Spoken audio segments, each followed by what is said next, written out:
we have Scotland versus Wales. Now, could this be the game that Scotland, what's been brewing for me, Scotland team that's maybe not quite at their best, really get sort of shown up? I think they've played well against England. They should have won, but they've been there and thereabouts. But I think that Scotland at the moment mentally are not quite there. And I think Wales, who have absolutely broken the norm for Wales at the moment, they've named an unchanged side, and they've named a side which will be full of confidence after that performance against Ireland, where they really did give the current Grand Slam champions a genuine scare.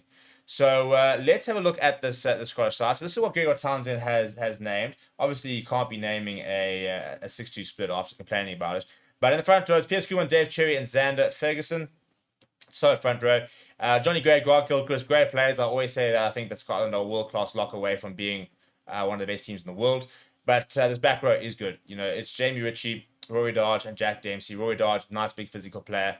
You've got the likes of Matt Ferguson coming off the bench, who offers you quite a lot as well. I think Jamie Ritchie on his day is a hard worker. I don't think he's got quite the impact that I think they'd like from him.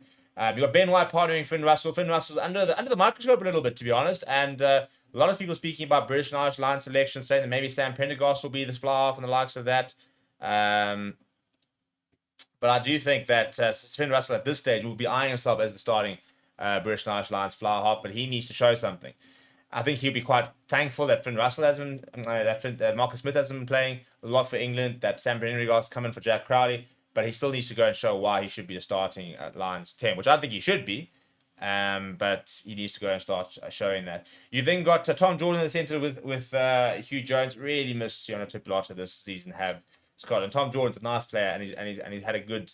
He's been pretty solid, but not just the same caliber, and especially the combination. You then got Duan van der Merwe, Darcy Graham, Blair King, Darcy Graham, Duan van der Merwe continue to go toe to toe with the Scottish try scoring record. My big, maybe unpopular decision, that for me should be the British and Irish Lions fullback. Hugo Keenan's got the run in, and he'll probably likely be it. I think Blair Kinghorn is incredibly underrated. I think he's playing so well at the moment. I think he's playing well in France. I think he's got everything at the moment. I think he's been really good in the Six Nations as well. So yeah, I think that he should be getting a lot more attention than he probably is. Off the bench for Scots, it is Ewan Ashman, Rory Sutherland, Will Hurd, Gregor Brown, Matt Ferguson. It's not bad. Rory Sutherland's a nice player to have. Ewan Ashman's is I quite enjoy watching him. You've then got George Horn, Stafford McDowell, and Carl Rowe. I'm a big Stafford McDowell fan. I think that he is a player I think we're going to see a lot more of as the season go. But and then Carl Rowe is a nice player. So a decent impact coming off the bench Scotland. I don't think they should struggle against this Wales side, especially playing at home. I think that Wales, and say this Wales side in particular, I think they managed to really get themselves up at the Millennium Stadium against an Irish side, which I don't think were expecting it, and have made a couple of changes.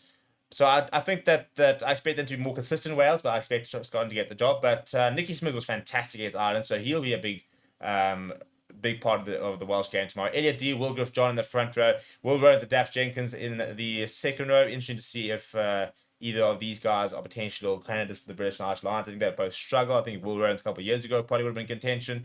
I think Daft Jenkins in a few years will be in contention. The captain, Mr. Fantastic, he'll probably be the locked-on Welsh representative in that British and Irish Lions squad.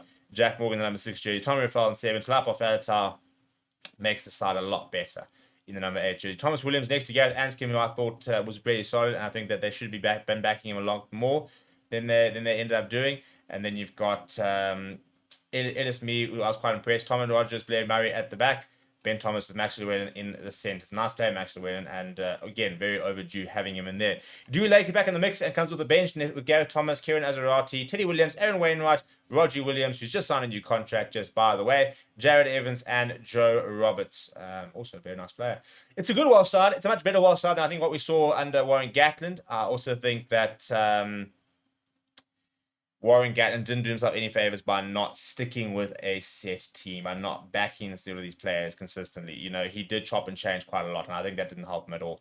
Tim Van den Berg saying, "Think me had a stunning debut. Hope he's up for it again this weekend." Yeah, he really did. He looked the full package. He looked full of energy. He looked very quick. He looked. I'm 21 years old. He's not small either. He's over 1.9. sits at 90 kgs and a grafter. And I think that's the big thing, with wings, there are plenty of wings around the world who are good finishers. Lots of them. That will punish you if you get in space, that will really sort of have a go at you and can score you lots of tries. But there are very few wings who can affect the game consistently in different ways and look for work. That's where like the likes of a Ches and Colby has always been a sort of a level above the rest. He finds ways to impact the match throughout the game, and he's so good at doing that. And I think Edis Me looks like someone who's hungry to be able to do something like get involved there and add a lot more value than just trying to score tries, which is your main job. And Maxwell Mapimpi's shown how important that is. But especially a team like Wales, where you're not going to get a lot of opportunity to score tries, and you're going to struggle maybe to find those opportunities to really get over the try line. If you can be there consistently, contributing the likes of that, I think you make yourself a very good asset. So, and that, again, I expect maybe a bit of a closer game than what we probably thought we would have had a few weeks ago after that Welsh performance. I do expect Scotland to win, and not much to play for Scotland, really. They've really let, I think, a really good chance of winning the Six Nations go. They're now kind of sitting in fourth place. They're 8 points behind Ireland. If they had beaten England, I think everything could have changed. They could have genuinely been with a chance, because there would have been about, I think, 2 or 3 more points. So if you were sitting on 8 points at Scotland going into this weekend, and you win, you would have been on 12 points. If France had won, they would have been 15 points. So, France would have been, still would have been favourites to win, especially but then you would have been playing against France in the final match. So that's where I think Scotland's frustrated, is that loss to England just took them out of the Six Nations. If they had really pushed up and got a bonus point victory against Scotland, they could have been sitting on 15 points this weekend if they got a bonus point against Wales, and they could have been maybe 1 point behind, or could have been level with France, and that could have been your Six Nations decider. Instead, if France win tomorrow, it makes life a lot more interesting, because Italy take on Ireland. You expect Ireland to get a bonus point victory there, but France would overtake Ireland, which means that they would have to beat Scotland in that final test. So hopefully that will probably be the most entertaining game of the last weekend. I don't really see it happening though, but I do see Scotland getting a bonus point win tomorrow. I do hope that Wales do put up a bit of fight, but I just don't think they got enough for it to actually get a result itself.